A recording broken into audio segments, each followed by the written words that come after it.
I joined Freemasonry because it was a family tradition on both my mother and my father's side of the family, and it was more or less expected as soon as we got to 21 that the males in the family would join.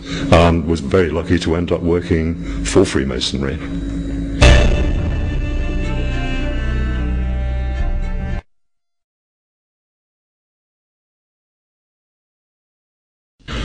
Certainly not a secret society. If we are, we're a very strange secret society. I think where the mythology of secrecy came up was in the late 1930s, when we went from being very public, like a lot of things because of the war, to being very private.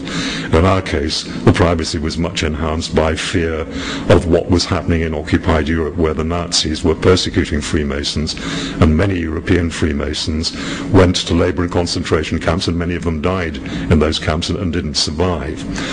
Unhappily, at the end of the war, we remained too private. We also had a deliberate policy of not engaging with the media in the 1950s and 60s, took ourselves out of the public consciousness so that most people, unless they had connections with Freemasonry, didn't know anything about Freemasonry. And of course, people tend to fear what they don't know or understand about. With not engaging with the media, we almost shot ourselves in the foot by allowing this mythology to arise of Freemasonry being a secret, almost mafia-like organization, pulling the reins behind all sorts of closed doors, where the reality was actually almost complete opposite.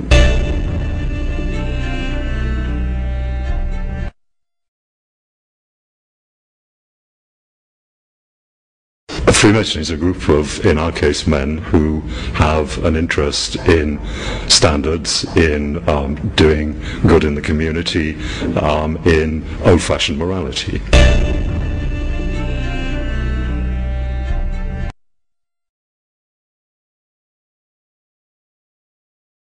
Others think that free came from the idea of the guilds, where you became free of your craft and a master in your particular craft or trade. But the honest answer is we don't really know why. Probably three reasons why Freemasonry came to existence, which are what we call the three great principles, which in terms of the 18th century ritual were described as brotherly love, relief and truth.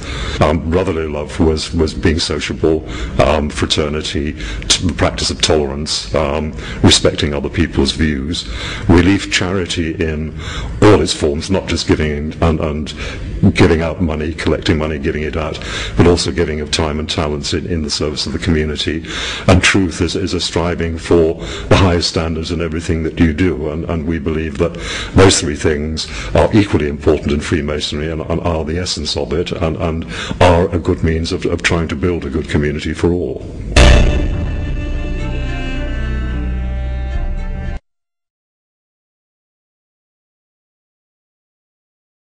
I think if you were to ask 6 Freemasons why they joined, you'd get 6 differing rather than different reasons for it. For others, it is, of course, the principles, the opportunity of doing something in a constructive way within the community.